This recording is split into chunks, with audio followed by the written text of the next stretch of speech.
እናትሽ ጉድጓድ ትግባ ስንጥቅ ትበል እናትሽ። ኧረ እኔን አማኔ ስንጥቅ አድርገኝ። እኔን በስመ አብ እናትሽ ትሰንጠቅ። እሺ ስንጥቅ አድርገኝ። እናትሽ ስንጥቅ ትበል።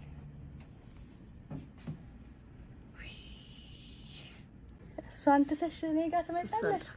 እሷን ሳትስሚያት እማ ውይ እድሜ ባጭር ቀን ወይኔ ጉዴ ወይ ጉዴ ወይ እድሜ አጭር ስጠኝ ወዮ ጉዴ ወዮ ጉዴ ወዮ ጉዴ አትንኪ አትተኛ ከንፈረኛ ጥፎራ ሸግባው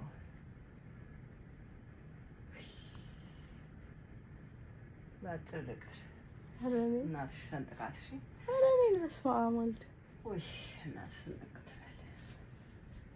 እመቤቴ ምስጋና ይድረስሽ ድንግል ማርያም። ከምስጋና ሌላ ምን እሰጥሽ ሆን? መብርሃን ምን ይደረጋል? የሚዲያ መጨረሻ ነው ትርፎ ጋይስ። እውነት እኔ በጣም ነው ውስጥ ያዘነው። ማለት ሚዲያ ቢቀርስ አሁን የመጣ ሚዲያ ቢቀርስ ብዬ አስባለሁ። ምክንያቱም ሚዲያ በአሁን ሰዓት ላይ ሰው እየበላ ነው። የሰው አይን የሰው አፍ።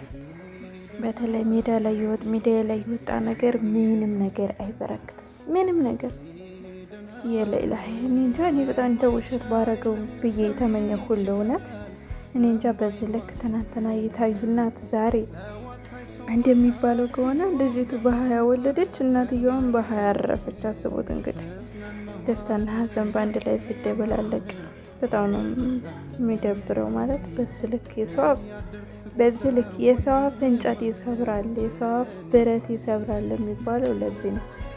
የሰው አይንም እንደዛው የታየ ነገር አይበረክትም።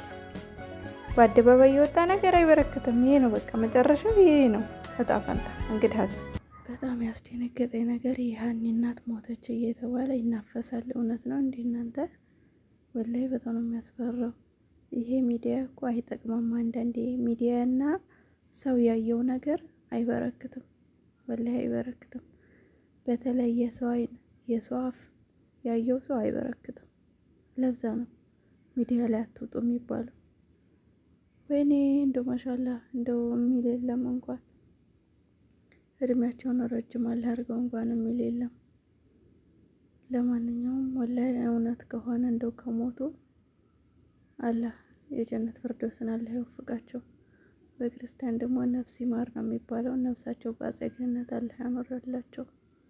እኔ በጣም ነው ያሳዝኑኝ፣ በጣም ነው ልቤን የነኩት። ወላሂ የሰው አይንና የሰው አፍ አይበረክትም ይባላል። ለዚህ ነው ሚዲያ ያየው ነገር አይበረክትም። እንደው ባይወጡስ ቢቀሩ